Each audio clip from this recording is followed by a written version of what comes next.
Welcome back, guys. Welcome in another video tutorial.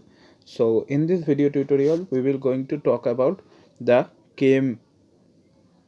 This Km is the Michaelis Menten constant. So before going to start the video, I would like to recommend you to please go and watch the previous video where I have talked about the effect of Km and the substrate concentration on initial velocity of the decay action. Okay, because in that video I have taken a case that will going to be very important for this video. Okay, so here we will again going to consider that particular condition to construct a definition for Km.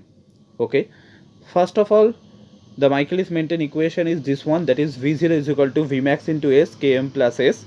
So now when substrate concentration will be exactly equal to Km, we can say that Km plus S will be 2S, and that is obvious, right? So because here we can replace Km with substrate concentration and thus we are getting 2S.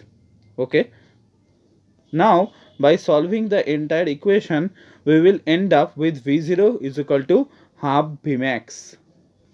Okay, now from the above derivation, we can say that when the Km value is exactly equal to substrate concentration, the initial velocity will be half of its maximum velocity. Okay, and this is the definition of the Km that you have to write in your examination copy. From first of all, you have to write the Michaelis-Menten equation, then you have to write up to this part. Okay, and you can also explain this with the help of this graph where we have taken the rate of the reaction on y-axis and substrate concentration on x-axis, and as you can see, when the initial velocity is half of the maximum velocity, the Km value will be exactly equal to the substrate concentration.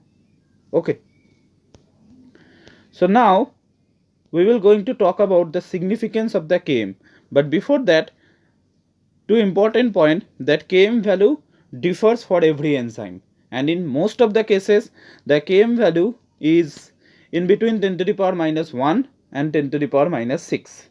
Okay, another important thing that Km value depends on particular substrate that we are using and on environmental condition, that is the temperature, the pH of the reaction.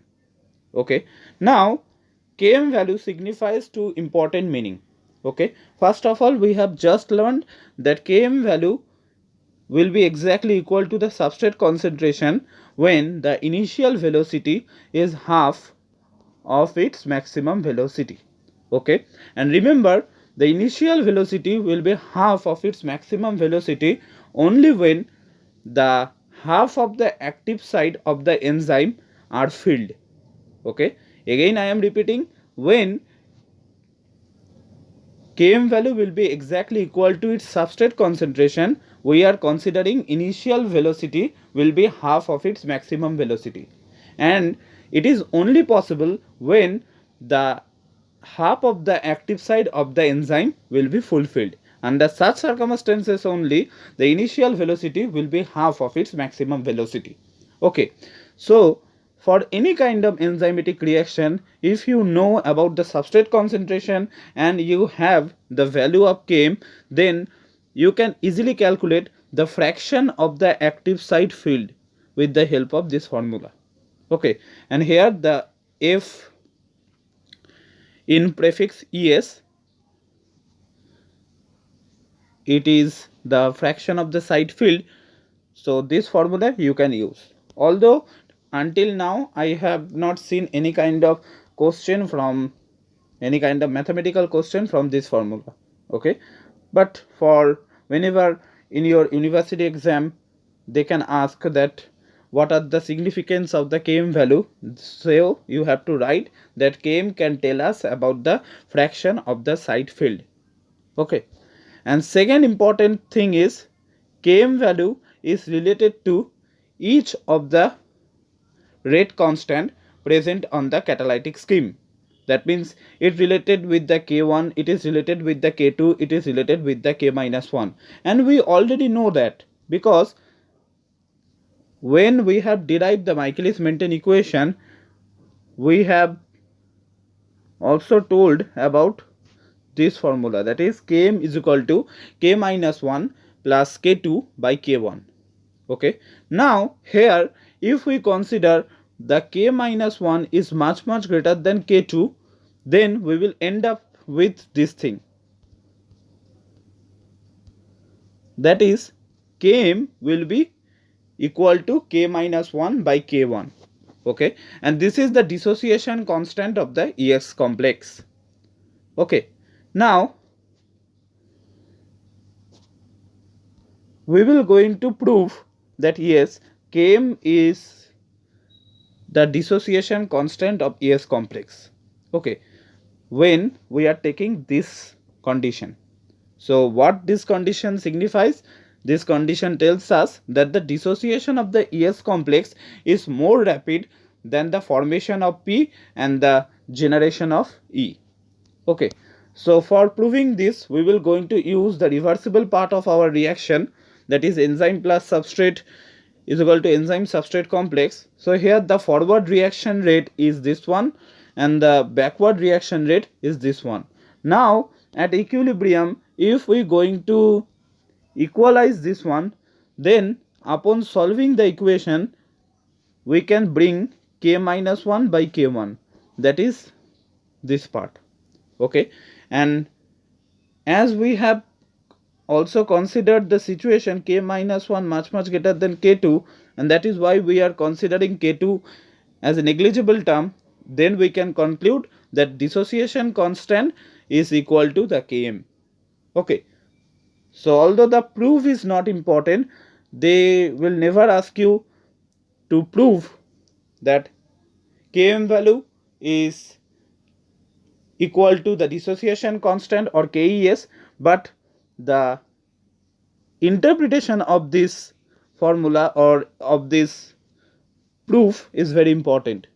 Okay, because this going to tell us something that will help us to solve some MCQ questions, that is Km indicates the dissociation constant of the ES complex.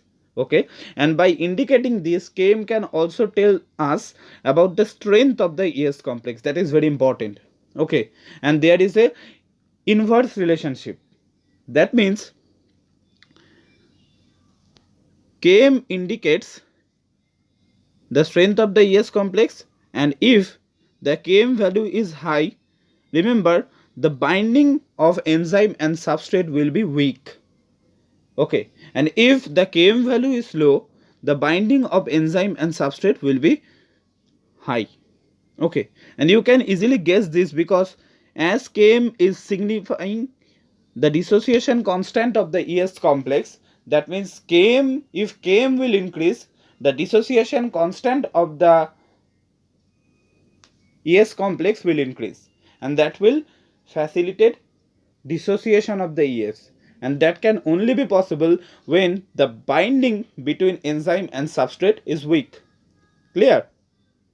So that is the idea. So you have to remember this point very carefully. It will going to help you to solve various kind of question. Okay, we will also going to take some examples in our upcoming video when we will going to practice some MCQ questions, but till now just remember this thing. Okay, so thank you, bye bye.